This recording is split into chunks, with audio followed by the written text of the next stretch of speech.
Yes guys, ও মাই god, দেখুন আমার cute জামাইবাবুকে। এই দেখুন, এই দেখুন, সকালে কি কড়া মাল খেয়েছেন কে জানে, মুখটা না একেবারে একেবারে পার্পেল ফ্যান্টা হয়ে গেছে। জামাইবাবু, দিদি কি রাতে খুব জোর ডলাডলি করেছে নাকি আপনার সাথে? এই মুখ তো নয়, যেন কাঁচা লঙ্কার সাথে বেগুনি ভাজা। সাব্বাস জামাইবাবু, আপনার এই ভায়োলেট লুক তো হলিউডের ওই অবতার মুভিকেও হার মানাবে। এই জেমস ক্যামেরন দেখলে আপনাকে কিন্তু এক্ষুনি সই করে নেবে। হ্যাঁ, এই বিমল, এই বিমল, মোবাইলটা নামা বলছি, মোবাইলটা নামা, নাহলে কিন্তু তোকে আমি ত্যায্য শালা করে দেবো। তোর দিদির এই পচা কলমের জন্য আমার মুখটা বেগুনি হয়ে গিয়েছে, আর তুই এখানে এসে নিউজ চ্যানেলের মতন খিল্লি করছিস। হ্যাঁ হ্যাঁ বিমল, শোন শোন শোন, একটা কাজ বলি তোকে, শোন।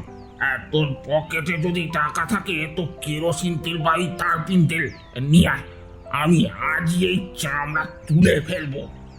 হ্যাঁ, আমার আমার মান সম্মান সব গেল। হ্যাঁ, আমার মান সম্মান, এই পাখাটা চালাতে দেখি বড্ড কর্ম হচ্ছে। উঠবে কোত্থেকে জামাইবাবু? এটা তো বিদেশি মাল, যা কড়া কেমিক্যাল ঢেলেছেন মুখে, এ তো ঘষাঘষিতে যাবে না। ওরে বলাই, পিন্টু, এই তোরা তাড়াতাড়ি আয়, জামাইবাবুর মুখে এখন পার্মানেন্ট পেন্টিং হয়ে গেছে।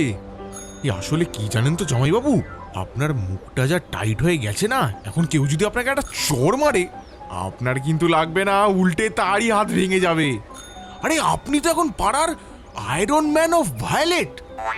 বাদানুবাদ যখন তুঙ্গে, তখন জানলা দিয়ে উকিঝুঁকি মারতে শুরু করেছেন পাড়ার বিখ্যাত দুই কাকিমা, গৌরী আর ছায়া। তারা হলেন পাড়ার চলন্ত সিএনএন এবং ইনস্টাগ্রাম রিলস। কোনো খবর তাদের কান এড়িয়ে যাওয়ার জো নেই। মেশোর বেগুনি মুখ দেখে তাদের চোখ একেবারে চড়ক গাছ। তারা ফিসফিস শুরু করলেন, যা জানলার গ্রিল গলে মেশোর কানে বিষের মতো ঢুকতে লাগলো। ও মা, মায়াদি, ওনার মুখটা অমন তরকা ডালের বেগুনের মতো হয়ে গেল কি করে গো? আমি তো ভাবলাম কোনো ভয়ঙ্কর জন্ডিস টন্ডিস হলো কি না।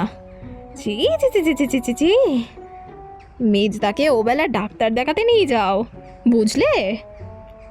দোল খেলতে গিয়ে কি শেষমেশ ভুতুড়ে কোনো এলিয়েন রোগ বাঁধালো, নাকি কোনো তুকতাক হয়েছে?